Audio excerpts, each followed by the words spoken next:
Welcome to Monday ReTsene with Welllife Inc. Obviously, you're asking yourself, who is Welllife Inc.? Welllife Inc. is what we know as Pretoria psychologists. So obviously in these videos, we have been introducing ourselves as Pretoria psychologists. But because we have expanded, we are now multi-local in many localities. We cannot be Pretoria anymore. So obviously this branding that you see on the mug has been what has identified us for the past 5 years, since 2017 in October, as Pretoria psychologists. The practice itself has been established long time ago, more than 30 years ago, and I took over and then went on with the rebranding. And now, because we are expanding and also at the same time growing, we are in a time where we are transiting. So the transition is from Pretoria Psychologist to Welllife Inc. At the same time, we have also acquired a number of companies that are under us as Welllife Inc. And you can check out our website on www.welllifeinc.com. You can still go to Pretoria Psychologist, which is www.pretoriapsychologist.co.za for more information. But the direct website now that we are operating under is Welllife Inc. and we are still offering you same services, but also have added many more services, and you are welcome then to go there so that you can see what other services are we offering that might be of your interest and also of your need. With that said, this is the last week of June. And June month here in South Africa, we commemorate it as the Youth Month. And you have heard my colleagues speaking about different topics on helping you as a young person navigate mental health during this month. I'm going to be concluding with a conversation that we have had, I think it was the first Wednesday of this month. For some of you, you might know we have free support groups on a monthly basis on the first Wednesday of every month from 6:30 p.m. South African time until 7:30 p.m. And in this month, we obviously were talking about the youth and mental health because it's the theme of the month. I was quite encouraged. I mean, I am not a young person, as you can see with the gray hair, that I'm not so young. But when I went into that support group, which was facilitated by Sharon Shirinda, who did the Monday ReTsene last week, she started by opening up the platform in terms of what does wellness mean to everyone.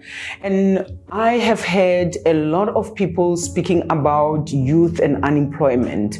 And I thought, what a way in which unemployment is being a negative impact on the young people. Yes, we speak to youth from all ranges. Not so long ago, I think it's an episode that was aired the second week of June with the current Miss South Africa, Ndavi Nokeri. I was speaking about mental health in schools, and you can check that out. I will just put in the link in the description.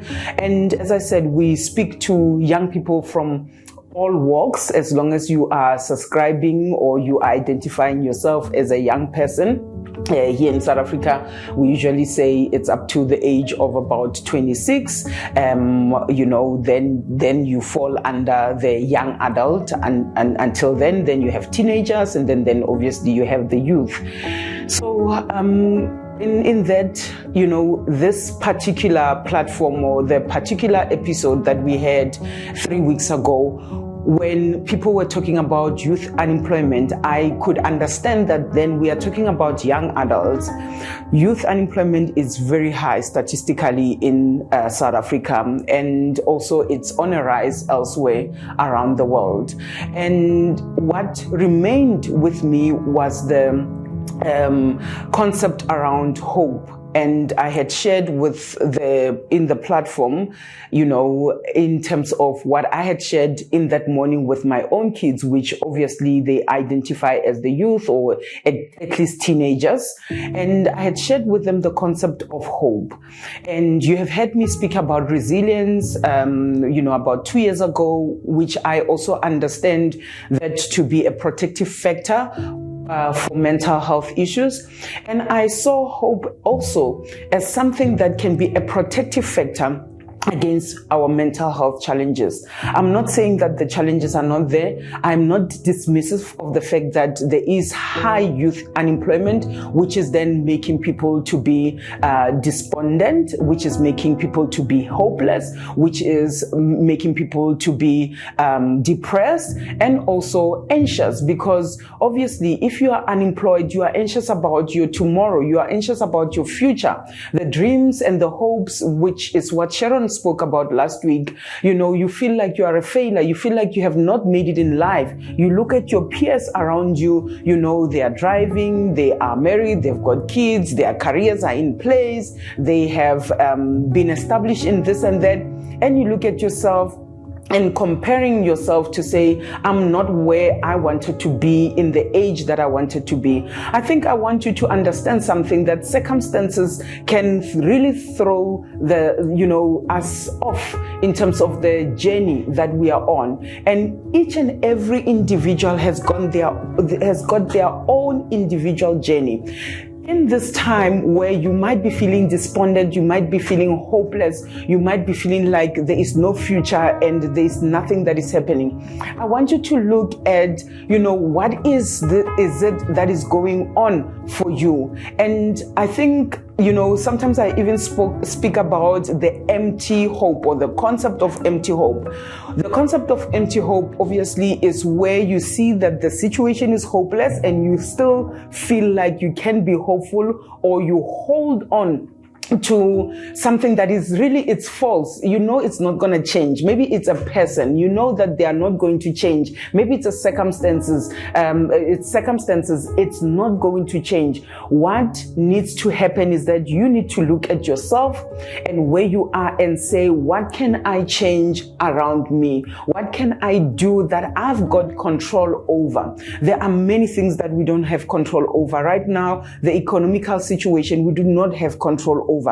As I said also, the number of jobs that can be created, we do not have control over. But what is the genius that you can tap into? Because I believe there's a genius in every one of us. Yes, not on the same, context or the multiple intelligences. That's actually what I want to talk about, because, we think that when a person is intelligent in something, therefore they are intelligent, but only to find that you're intelligent in something and they're intelligent in something. I can be intelligent in the art, another person can be intelligent in the science, another one can be intelligent in business. So look at what do you have in your hand, at your disposal, in your surrounding, in your immediate, that you can now start to harness, instead of what you do not have, something that cannot change, something that you cannot change. It's also about perspective. I think hope can be built on perspective, where I like talking about the analogy of a cloudy day. When a day is cloudy, it does not mean that the sun is not shining up above the cloud. If we were to be on a plane right now, on a cloudy day, on a very gray day, down on the earth's surface, and we're to go on an airplane, we will be above the cloud and the sun will be shining radiantly. So it depends on which vantage point are you looking at your life. Are you looking at your life through the gray weather or through the sun shining, no matter what the weather looks like? So perception is very, very important. So gain a good perception of what is happening in your surrounding, and that you can do by supporting yourself with positive people. And in that support group, one of the other facilitators, who is also a colleague who was facilitating the chat part of the conversation, was also talking about some of the things that people can do. And I like what she used. Her name is Mpombewe, and she has also been on this platform. What she used was my cup runneth over analogy, where you put in something that makes you feel good, in this case, candies. So wherever you are on your way out, you pick up up 1 or 2 candies, that signifies that your cup runneth over. Obviously, she can explain it much better than myself, but I got it and I, ran with it, because oftentimes we go out to the world with an empty cup, but yet we fail to fill ourselves in. And whenever we fill ourselves in, whenever we feel like we are full, therefore there is that prospect of looking at the world with different perception. So I am saying that in one of our toolboxes in helping us as young people to navigate our mental health and to navigate, encouraging and cultivating a good mental health is through hope and being hopeful that there is a better tomorrow, there is a better next minute, that I will be better the next time. That yes, I might have tried and I might feel like I failed this time around, but it does not mean that I'm a failure just because I failed. I might have failed because I did not have the skills and the tools and the know-how and the support that I was supposed to have for me to be able to overcome. So look at who is surrounding you. Look at what information are you surrounding yourself. Look at what are you absorbing and bombarding yourself with on a day-to-day basis. Are those things edifying you? Are they making you more anxious? Are they making you to fear more? Are they making you to feel more hopeless? Or are those things helping you to be like, actually I can make this plan, or I can reach out to this person and I can get help? So with that, this is a Skaftini for this week as we are signing off from the June month into the July month. So we'll see you in the next episode. Myself, Nkateko Ndala-Magoro, signing out.